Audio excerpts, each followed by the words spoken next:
Tumila na ang ulan. Tahimik na ang paligid. Ang dating mapanglo na bundok ay ngayoy tila muling huminga, nagbabalik sa dating nitong katahimikan. Pero sa puso ni Benjo, alam niya may hindi na kailanman babalik sa dating. Hawak pa rin niya ang mutya, mainit-init sa palad niya, tila may pintig ng sariling buhay. Nandoon pa rin ang mata sa loob, nakapikit na ngayon, pero buhay. Tahimik. Nag-aabang.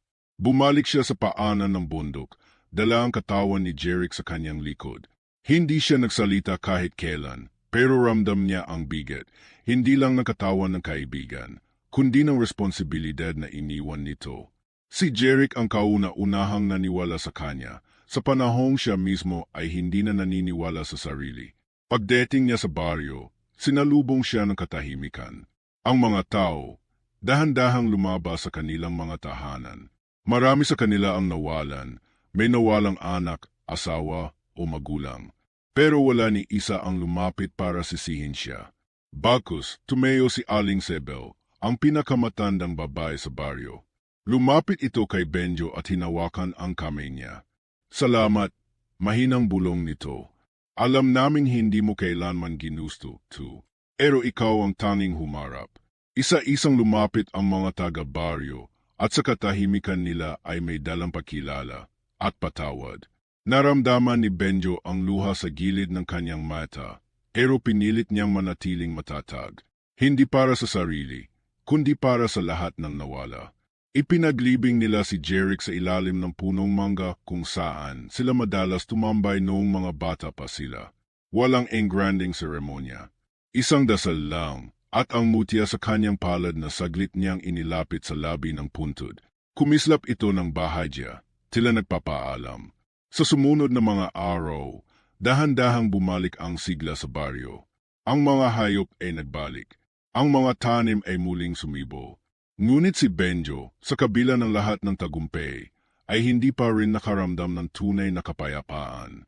Isang gabi, dumaan siya sa dating kubo ng kanyang ama. Abandonado na ito at marami ng parte ang sira. Binuksan niya ang lumang kahon sa ilalim ng sahig. Naroon pa rin ang sulat ng kanyang ina, ang tanging alaala niya rito. Benjo, anak, kung sakaling mabasa mo, gusto ko lang malaman mong hindi ka kailanman naging pabigat. Kung bakit ako umalis ay hindi dahil sa'yo. May nilalang na matagal nang gustong kuhanin ka, kaya ako ang pinili niyang mawala. Habang binabasa niya ang bawat linya, muling bumalik ang mga alaala, ng yakap, ng mga gabi ng pagkukulang, ng pag-alis ng ina na walang paliwanag. Ngayon, alam na niya, at bagamat hindi na niya ito mababalikan, sapat na ang kaalamang minahal siya ng ina at pinrotektahan siya, kahit hindi niya ito nakita noon. Sa huling bahagi ng liham, may nakasulat, kapag dumating ang panahon, anak, piliin mo pa rin ang liwanag, kahit mas madali ang dilim. Napaluhod si Benjo sa gitna ng kubo. Tahimik. Wala siyang sinisisi. Wala na ring galit. Sa wakas, nakalaya na rin siya sa loob. Makalipas ang isang linggo, dumating sila kang bulan sa panaginip niya. Hindi ito tulad ng deity, hindi ito isang mensahe ng babala, kundi tila paanyaya. Ang mutya ay buhay pa, wika nito. Ngunit hindi ito para sa labanan. Ito ay gabay lamang.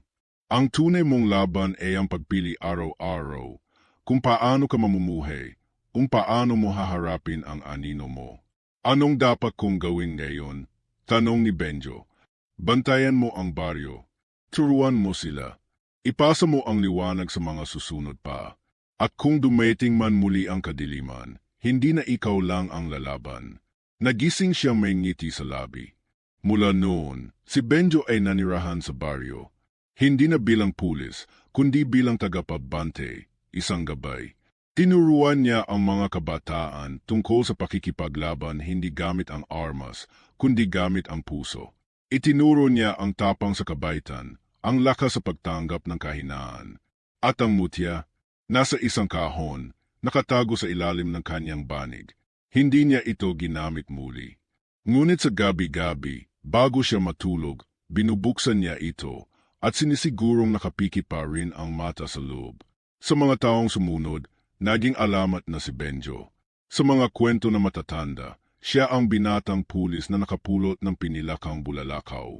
Pero sa mas tahimik na bahagi ng kwento, siya rin ang batang iniwan, ang binatang bumagsak, at ang lalaking piniling lumaban, hindi sa labas, kundi sa sarili. At minsan, sa huling bahagi ng gabi, kapag ang hangin ay malamig at tahimik, may maririnig kang boses mula sa bundok, hindi boses ng sigaw, kundi ng dasal. Liwanag ang pipiliin ko, kahit mas madilim ang daan. Hindi makagalaw si Benjo. Sa gitna ng liwanag at abo, sa harap ng nilalang na tinawag nilang hari ng kadiliman, ay isang katotohanang mas masakit pa sa anumang sugat. Ang nilalang na ito, ang kalaban nilang pinakamalakas, ay may mukha na halos siya. Hindi lang magkahawig, parang salamin. Parang siya kung kailan bumitaw. Siya kung kailan nawala ang pananampalataya. Siya kung kailan tinanggap ang galit bilang lakas. Anong ibig sabihin nito? Bulong ni Benjo, halos hindi makapaniwala. Anino mo, Yen? Sagot nila kang bulan mula sa likuran. Nilalang na isinilang mula sa bawat sakit, galit at put na itinapon mo. Habang lumalabang ka sa liwanag, may isang bahagi mong tinanggap ang dilim, at iyon ang ginamit ng matandang kasumpa-sumpa para buuin siya. Umingit ang hangin. Umikot sa kanila ang mga nilalang na deity kaibigan, kapitbahay o inosenteng tao, ngayoy sinapian at ginawang alagad ng kadiliman. Sa gitna ng kanilang mga meta, may isang ningning, pula, puno ng galit. Si Jeric, hawak ang kanyang itim na kahoy ng ngayoy naglalagablab na malamlam na apoy, ay lumapit sa tabi ni Benjo. Kaya mo to, bro, sabi niya. Hindi ako aalis. Ngunit sa halip na tumugon, biglang lumingon ang hari. Isang sulyap lang at napaluhod si Jeric na pasigaw sa sakit. Parang may pumunit sa kanyang laman. Jeric, sigaw ni Benjo. Ngunit napahawak ang kaibigan sa dibdib niya. Pinipigilan ang tila dumadaloy na itim na usok mula sa loob ng katawan niya. Ibinigay ko sa kanya isang bahagi lang kapalit ng kapayapaan. Bulong ni Jeric habang dahan-dahang bumabagsak sa lupa. Lumuhod si Benjo sa tabi ng kaibigan niya. Hawak ang kamay nito. Ramdam ang lamig na dahan-dahang gumagapang. Hindi mo kailangang bumawi. Bulong niya. Nandito ka pa ring. Salamat sa pagbalik. Nang lumamig ang huling hininga ni Jeric, tumayo si Benjo. Bit-bit ang mutiang gayo'y anyo ng liwanag na tabak. Hinarap niya ang kanyang anino. Kung ako nga ang lumikha sa iyo, ako rin ang magwawakas sa iyo. Ngumiti ang hari, pero hindi ito ngiting mapanukso. Ito'y malungkot. Parang naawa. Hindi mo ako kayang patayin, Benjo. Tinig nitong malalim, sabay-sabay na parang daan-daang boses. Ako ang lahat ng tiniis mo. Ako ang sakit na hindi mo inyakan. Ako ang pangungulilang hindi mo pinansin. Ako ang totoo mong sarili. Tama ka. Sagot ni Benjo, himakbang palapit. Pero hindi na ako natatakot sa sakit. Hindi na ako lalayo sa mga alaala.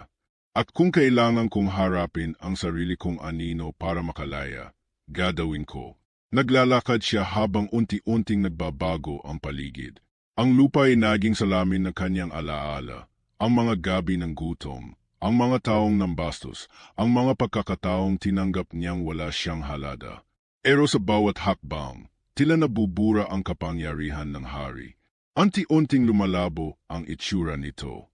Napalitan ng batang Benjo, umiyak sa ilalim ng ulan, nakatingin sa isang bahay na sarado, habang sa loob ay may amang lasing at isang larawan ng nawawalang ina. Bakit mo ako iniwan? Tanong ni Benjo habang tumutulo ang luha. Walang sumagot. Ang larawan ng ama ay nabalot ng usok. Ngunit sa gitna ng dilim, isang liwanag ang bumalot sa kanyang katawan.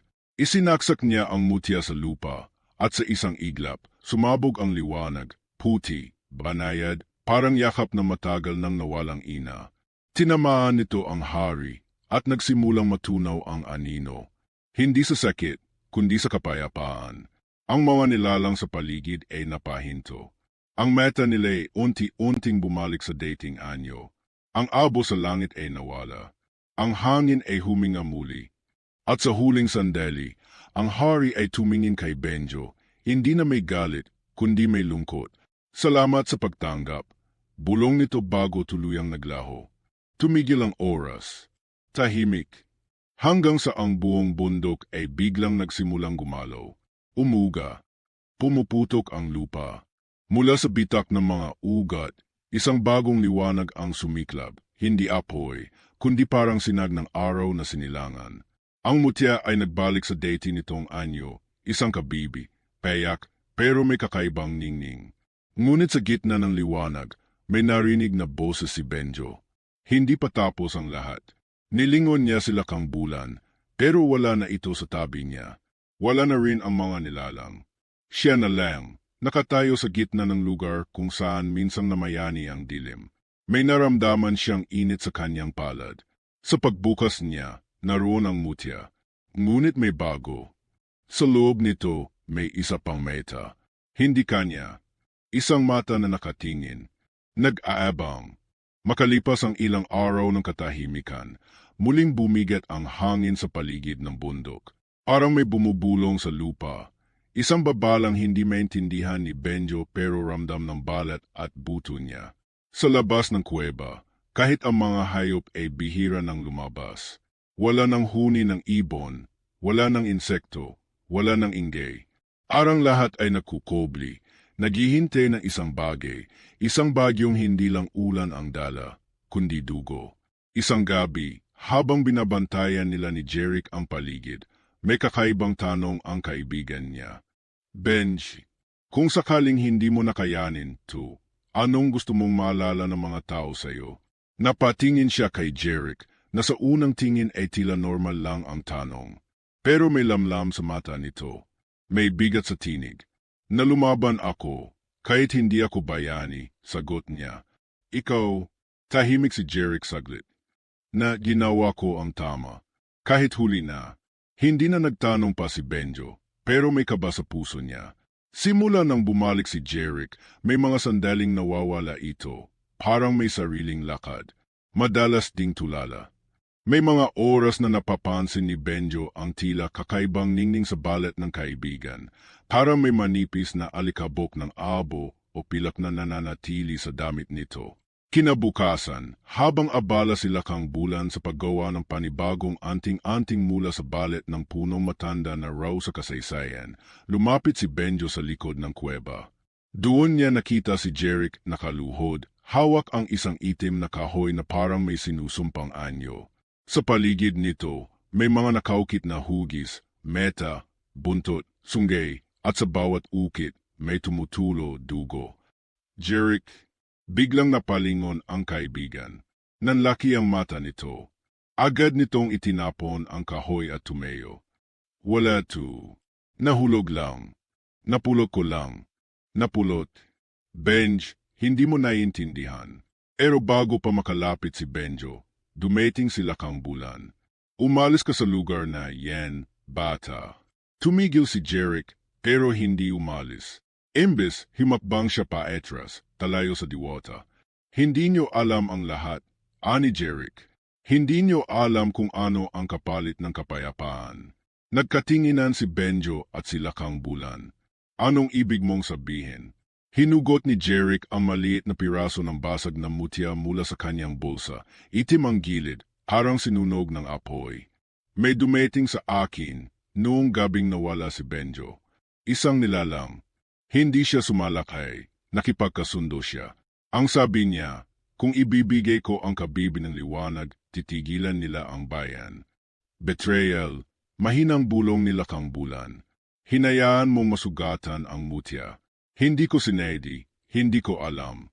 Naniwala ako na mapipigilan ang digmaan sa parang hindi kailangang may mamatay. Sigaw ni Jeric. Pero may kapalit, sagot ni Benjo. At ako ang gustong kapalit. Di ba? Hindi na nakasagot si Jeric. Bumagsak na lang ang tingin niya sa lupa. Bakit mo hindi sinabi? Dahil natakot ako na iwan mo rin ako, gaya na iniwan ka ng tatay mo. Napapikit si Benjo. Masakit, pero totoo. Sa gitna ng pananahimik, biglang lumindo. Mas malakas kaysa deity. Ang buong bundok ay tila inalog ng isang halimaw na nasa ilalim ng lupa. Nabitawan ni Lakang Bulan ang kanyang baston. Sa pader ng kuweba, unti-unting lumitaw ang mga bitok at mula roon ay lumalabas ang usok na kulay abo. Magsisimula na, bulong ng diwata. Ginising mo na siya. Lumabas sila ng kuweba. Doon nila nakita, ang langit ay hindi na langit. Kulay abo na ito, at sa gitna, may punit na parang sugat ng langit. Mula roon ay unti-unting bumababa ang isang anino. Hindi tao, hindi hayop. Parang nilalang na isinilang sa loob ng bangungot, may pakpak na usok, katawan ng abo, at mukha na walang laman.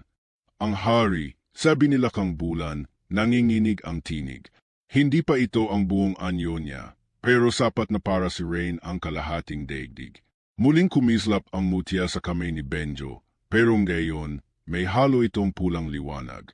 Lumingon siya kay Jeric. Kung talagang nagsisisi ka, kailangan mong patunayan gayon.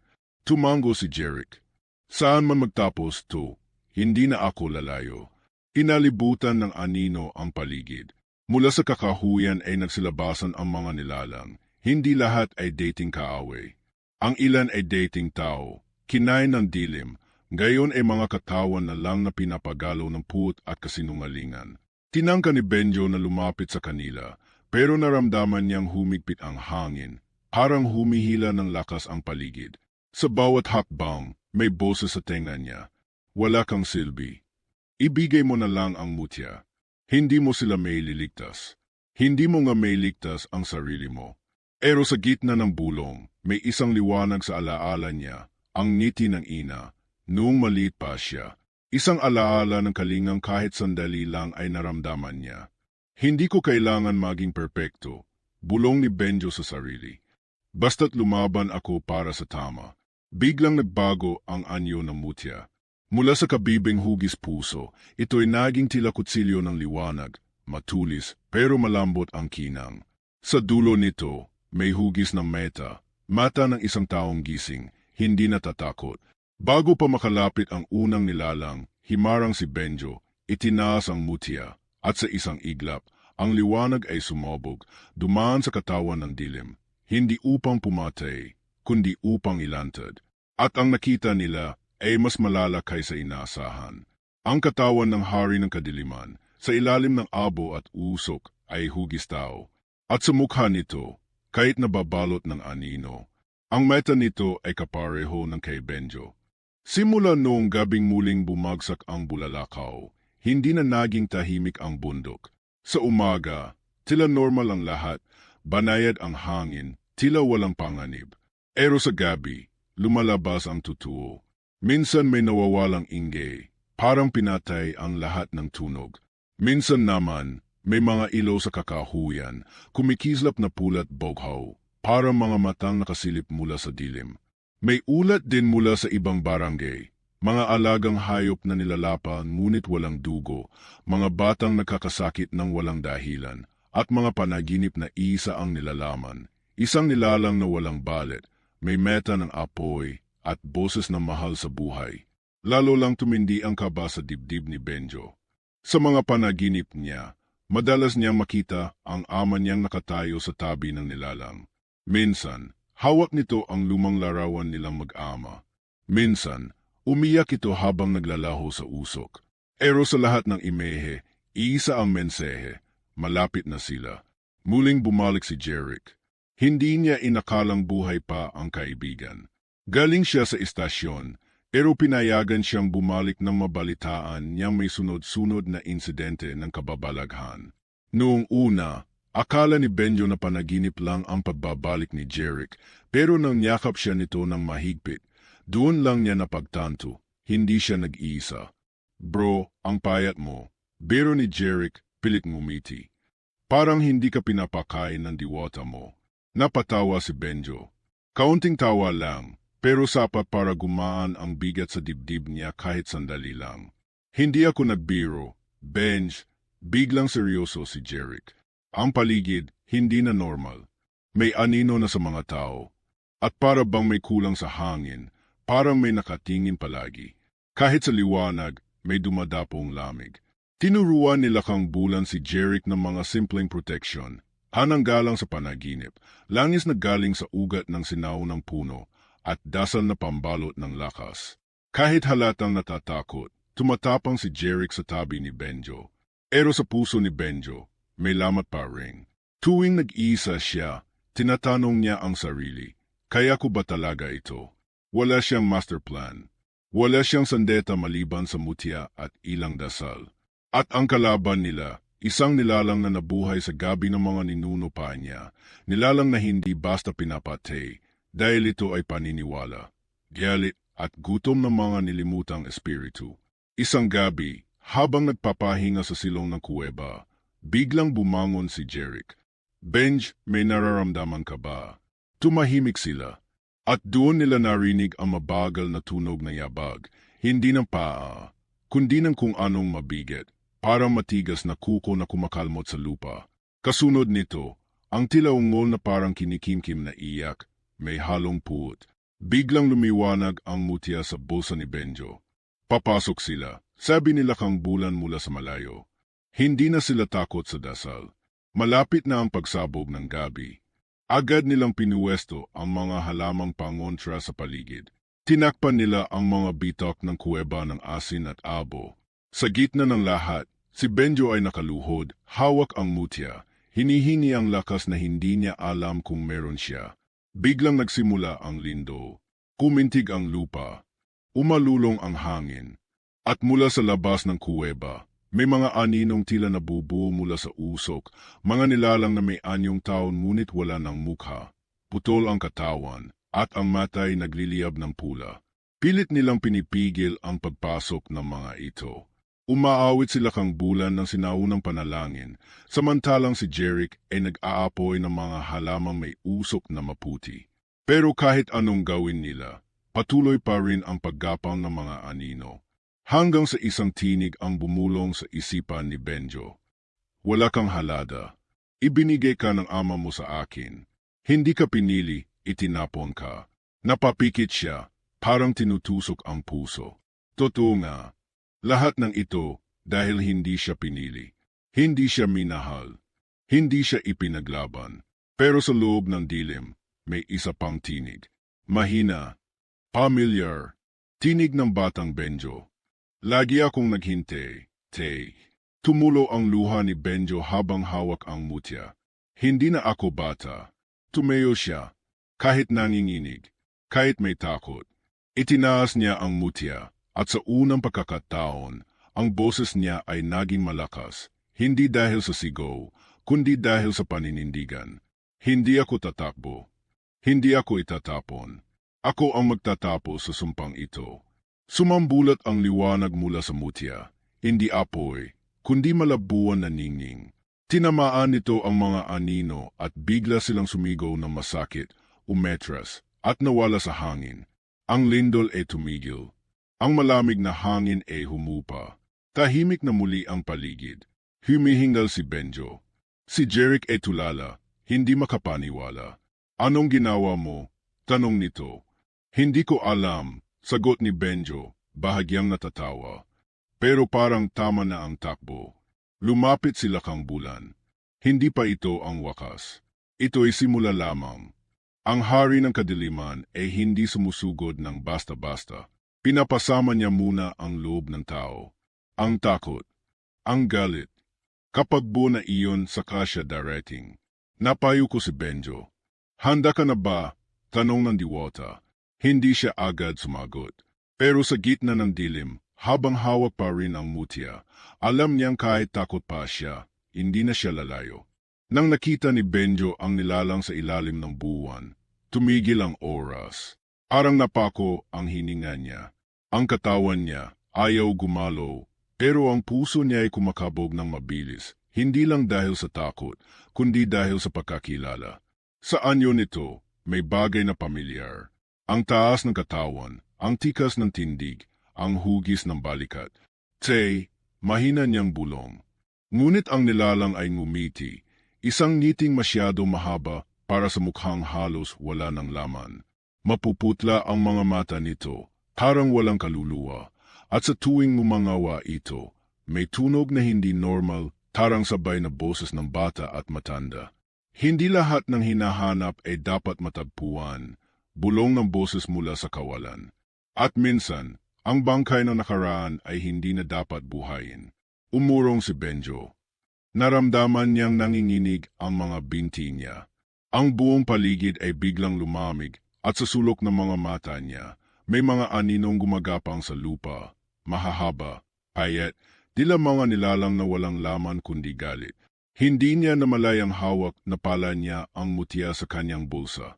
Mainit ito, parang tumutugon sa panganib. At habang papalapit ang nilalang, biglang lumitaw si Lakang Bulan. Hawak ang baston niyang may nakapulupot na mga dahong pilak. Isang kumpas lang at nawala ang mga anino. Ngunit bago tuluyang naglaho ang nilalang, bumulong ito.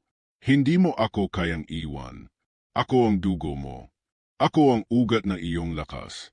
Muling bumalik ang katahimikan sa paligid, pero hindi sa dibdib ni Benjo. May halong galit, takot, at kalituhan na ngayon ang gumugulo sa isip niya. Bumalik sila sa kuweba. Tahimik. Walang imik. Hanggang sa hindi na niya napigilang magsalita. Kung totoo nga may lahi akong mga ngaso ng aswang, bakit niya ako iniwan? Bakit wala siyang sinabi? Bakit sa buong buhay ko, ang alam ko lang ay isa siyang lasinggirong duwag? Tahimik lang si Lakang Bulan. Pero maya-maya, lumapit siya at inabot ang isang maliit na lalagyan ng langis. Dahil hindi lahat ng bayani ay nananatiling matatag. Minsan, ang pinakamatapang ay siyang unang nabali. Tinakasan kanya dahil minahal kanya. Ayaw kanyang masangkot sa digmaang walang awa. Umiling si Benjo. Mahal, hindi niya ako minahal. Iniwan niya ako. Tinuring niya akong kasangkapan sa sarili niyang pagtakas. Lumabas siya sa kuweba at lumakad papuntang ilog. Tahimik ang gabi, pero may kirot sa hangin. Sa tubig, nakita niya ang refleksyon ng sarili niyang meta, hindi na kasing linaw ng deity. May kakaibang asul na sumisingit sa itim ng kanyang balintataw. Gusto niyang sumigaw. Gusto niyang tumakbo pabalik sa buhay na normal. Pero ano na nga ba ang normal? Hindi na siya simpleng pulis. Hindi na siya simpleng anak. Noong bata pa siya, may gabing umulan na malakas. Nakatulog siya sa gilid ng kanilang maliit na papag habang ang ama niya ay tahimik na umiyak sa sulok. May hawak na lumang larawan ng isang babae. Sa isip ng batang Benjo noon, iniisip niyang ang tatay niya ay mahina. Pero ngayon, habang iniisip niya ang lahat ng ito, baka hindi ito kahinaan. Baka ito'y bigat ng lihim na hindi niya kinaya. Kinabukasan, hindi siya sumagot sa tawag ng diwata. Hindi siya sumipot sa pagsasanay. Nag-ikot siya sa paligid ng bundok, dala ang mutya pero walang direksyon. Habang naglalakad, biglang umambon. At sa hamog ng hangin, may narinig siyang tawanan, maliliit na tili na parang sa mga bata, pero masyadong mataas, masyadong matalim. Sa isang kisapmeta, mula sa ulap ng ulan, lumitaw ang tatlong nilalang. Maliit, payat, may matatalas na kuko at itim na mata. Parang mga duwending inagna sa loob ng kuweba. Hinabol siya. Mabilis. Hindi niya alam kung saan dadaan.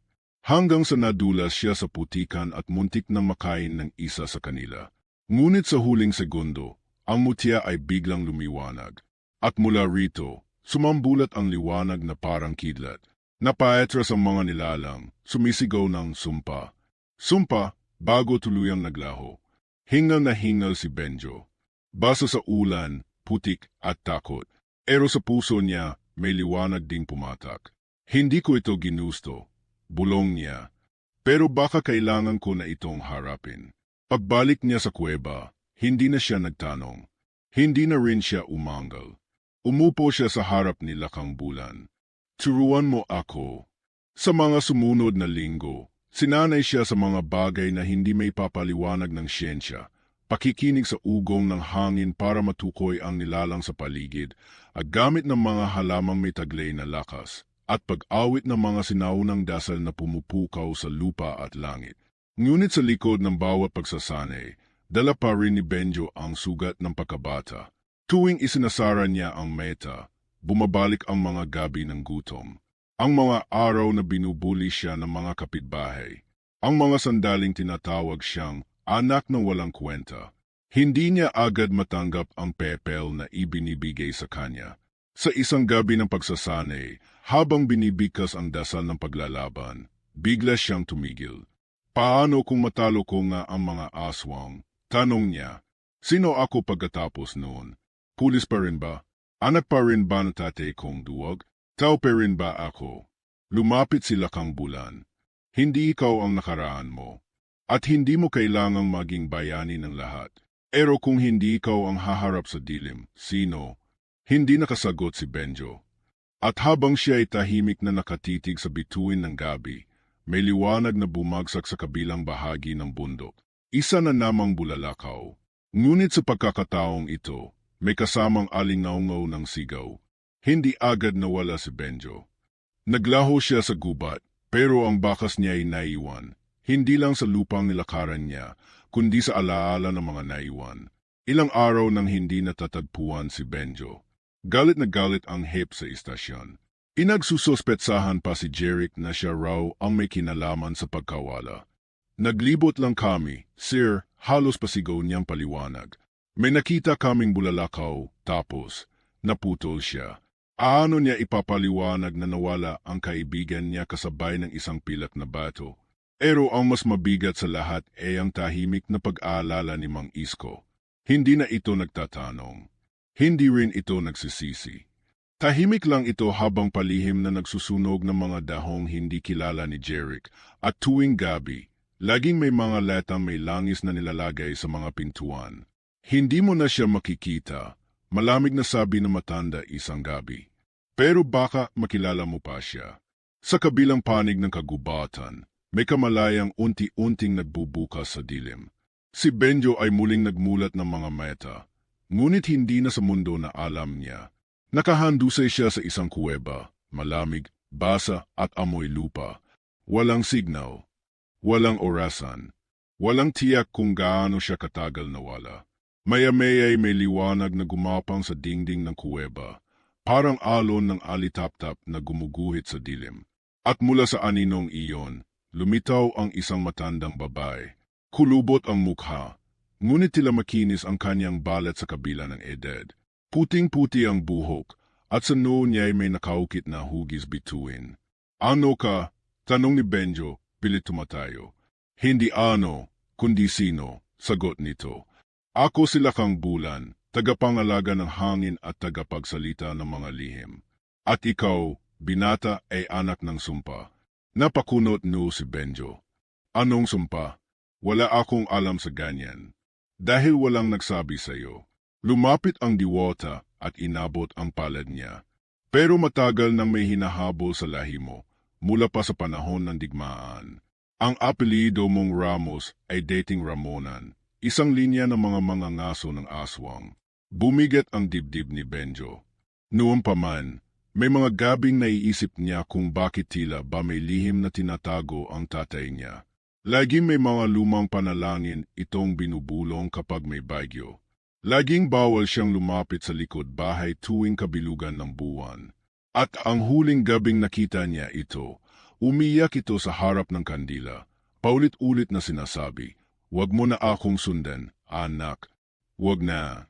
Patay na ang tatay ko," sabi ni Benjo. At kung mangangaso siya ng aswang, hindi niya yon tinuro sa akin. Dahil natakot siyang hilahin ka ng dilim na sinumpa niya, sagot ng diwata. Pero sa gabing iyon na pinulot mo ang pilak na bulalakaw, inili mo na ang landas na hindi na mababawi. Hinila siya ng diwata papasok sa isang silid sa likod ng kuweba. Nandoon, nakalutang sa hangin, ang isang maliit na bagay, isang puting kabibi na tila hugis puso. Maliit pero sobrang liwanag. Ito ang mutya ng kaluwalhatian, paliwanag ni Lakang Bulan. Isang selyo na ginamit para ikulong ang isang halimaw na matagal nang gustong makawala. Isang haring aswang, ang pinuno ng lahing nilimot ng kasaysayan. Bakit ako? Halos pasigaw na tanong ni Benjo. Hindi ako bayani. Hindi ako tagapagligtas. Isa lang akong pulis na gusto lang na tahimik na buhay. Hindi mo pinili ang kapangyarihan, malumanay na sagot ng diwata. pero pinili ka ng selyo. At habang humihinga ang lupa, may misyon kang hindi pwedeng takasan. Samantala, sa baryo, lalong lumalala ang tensyon. Nawawala na rin ang ilang mga bata. Isang matandang albularyo ang biglang nagpakita mula sa kabilang bundok, si Kaburning. Maraming tsismis tungkol sa kanya. Dati raw siyang gumamot ng lalaking sinapian ng tiyanak o tinurok ang sarili gamit ang buntot ng tikbalang para lang makalaban sa dilim. May namumuo sa silangan, sabi ni Kaburning sa isang pagpupulong. May nilalang nagising na. Ang mga pangitain ay malinaw, pilak ang liwanag, pero kadiliman ang dala. Walang naniniwala sa kanya. Pinagtawanan siya ng kapitan. Lasing lang yan. Sismoso ng bundok. Pero si Jeric hindi matahimik. Naalala niya ang pilak na bato, ang bulalakaw, at ang mata ni Benjo noong gabing iyon, bago siya nawala, na tila may sinisigaw na hindi niya kayang sambitin. Balik sa kuweba, hindi pa rin makapaniwala si Benjo sa lahat. Tinangka niyang iwan ang mutya. Tinangkang tumakas pabalik sa gubat. Ngunit kahit anong leyo niya, lagi siyang bumabalik sa perehong kuweba. Hanggat hindi mo tinatanggap ang pepel mo, ani ng diwata, mananatili kang bilanggo ng selyong bumuhay sa iyo. Sa mga sumunod na araw, sinimulan siyang sanayin sa mga sinaunang dasal, sa pakikinig sa bulong ng hangin at sa pagbasa ng mga anino sa apoy. Ngunit madalas ay tinatanggihan niya ang mga aral. Wala akong pek sa kapangyarihang yen, sigaw niya. Gusto ko lang bumalik. Ngunit sa tuwing tumatanggi siya, dumadalas ang bangungot, mga mukha ng mga patay, mga batang umiyak, at sa gitna ng mga panaginip, isang lalaki na walang balat, na nakangisi at may matang pula. Sa huling gabi ng linggong iyon, habang humihingi siya ng sagot sa buwan, may narinig siyang tinig mula sa gubat. Malamig, familiar. Benjo, boses iyon ng tatay niya. Lumapit ka. Hindi pa huli ang lahat. Ako ang may dala ng sagot. Lumapit siya. Dahan-dahan. Walang ingay. Puno ng kaba. Pero paglingon niya, wala ang tatay niya. Sa halip, isang nilalang ang nakatayo sa ilalim ng buwan. Hindi ito tao. At hindi ito nag-iisa. Noong bata pa si Benjo, madalas siyang tawaging anak na manginginom. Sa maliit na baryo nila sa Quezon, hindi uso ang palusot, kilala ka base sa reputasyon ng pamilya mo. Lasinggero ang tatay niya, at ang nanay naman ay matagal nang lumayas. Lumeki si Benjo na salat sa pagmamahal at palaging gutom, hindi lang sa pagkain, kundi sa attention, sa pag-unawa, sa pagkalinga. Pero kahit mahirap ang buhay, mas pinili ni Benjo ang magsikap kaysa magnakaw. Nagtulak siya ng kariton ng gulay tuwing umaga at tuwing gabi, nagbabantay ng tindahan ng sari-sari na kapitbahay bilang kapalit ng kaunting barya o tirang tinapay. Lumipas ang ilang taon at sa awa ng Diyos, nakapagtapos siya bilang criminology student. Sa edad na 22, siya nang gayon ay isa ng bagong pulis, baguhan at wala pang masyadong karanasan. Di ba nang wala tayong koneksyon, Benjo? Basta't huwag kang makakamaling ilako ang prinsipyo mo. Madalas ikinukuwento ni Mang Isko, ang matandang pulis na naging parang tatay-tatayan niya. Si Mang Isko na rin ang nag-udyok sa kanyang mag-apply sa pulisya. At ngayon, magkasama sila sa destinasyong malayo sa siyudad, isang malalim na baryo sa kabundukan ng Sierra Madre kung saan madalas walang signal at mas marami pa raw kwento kaysa tao. Noong una, simple lang ang pakay nila roon, magsadawa ng regular na pagpapatrolya at makipag-ugnayan sa barangay para sa mga ulat ng mga nawawalang baka. Pero simula pa lang ng pag-dating nila, may kakaiba na agad si Benjo na naramdaman. Una ay ang hangin. Hindi ito malamig gaya ng inaasahan sa kabundukan. Sa halip, may kakaibang lakit at amoy, parang sunog na damo na hinaluan ng dugo. Pangalawa ay ang katahimikan. Wala man lang ibon, kuliglig, o kahit huni ng uwak. Tila ba humihinga ang buong kagubatan, pero hindi ito buhay kundi parang gising. Sa gabi ng kanilang unang pagtulog, ginising si Benjo ng isang liwanag mula sa labas ng bintana ng kubong tinutuluyan nila. Tahimik, malamig. Dahan-dahan siyang lumapit para sumilip. Doon niya nakita ang isang tila bolang apoy na dahan-dahang bumababa mula sa langit. Maliit lang ito sa una, parang bituin, pero habang lumalapit, nagiging mas maliwanag at malinaw, isang bulalakaw. Ngunit kakaiba ang kulay nito, hindi pula o dilaw, kundi pilak. Kumikislap ito na malamlam na baghaw, na para bang may sariling buhay. Habang nakatitig siya, bigla itong bumagsak sa kabilang bahagi ng kakahuyan. Walang tunog ng pagsabog, wala ring alingasngas. Para lang itong nahulog sa katahimikan at nawala. Kinabukasan, ikinuwento niya ito kay Mang Isko. Panaginip lang siguro, yan. Natatawang sabi na matanda habang sumisimsim ng kap. Oo, baka masyado kang napagod.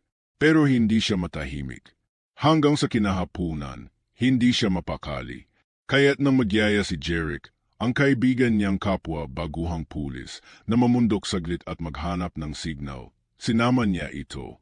Si Jeric lang ang naging kakampi niya sa training at ngayon parang magkapatid na sila. Baka alien yan bro. Pabirong bulalas ni Jeric habang naglalakad sila sa masukal na bahagi ng gubat o kaya multo ng bituin. Napatawa si Benjo. Kahit papaano, gumaan ang pakiramdam niya. Iyon ang huli niyang tawa sa araw na iyon.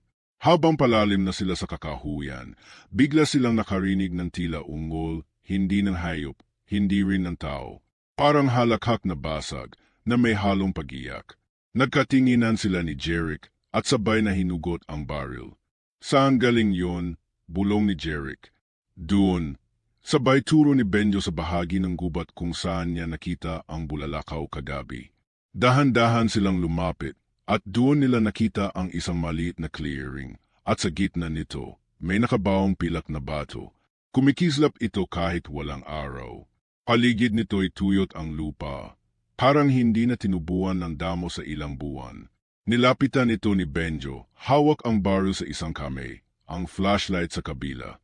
Inabot niya ang boto, at sa kanyang pagdampi, biglang nagsimulang kumislap ito ng mas matindi. Sa isang iglap, tila suminghap ang buong kagubatan. Biglang lumamig, lumabo ang paligid, at pumikit si Jeric sa silaw ng liwanag. Pagdilat niya, wala na si Benjo. Benjo, sigaw niya. Tahimik. Ang bato, wala na ring. Sa halip, isang bakas lang ng paa ang naiwan sa lupa, at isang maliit, pilak na bulaklak na tila bagong sibo. Nang gabing iyon, muling ginising si Mang Isko ng kakaibang ingay mula sa labas ng bintana. Ngunit sa halip na liwanag, isang nilalang ang nakatayo sa dilim. May suot itong uniforme ng pulis, ngunit ang mga mata nito'y kumikislap ng baghaw, at sa likod nito'y may aninong tila may pakpak na manipis at mahaba, gaya ng sa paniki. Hindi niya may paliwanag, pero pakiramdam niya ay si Benjo iyon. Ngunit hindi na siya tao.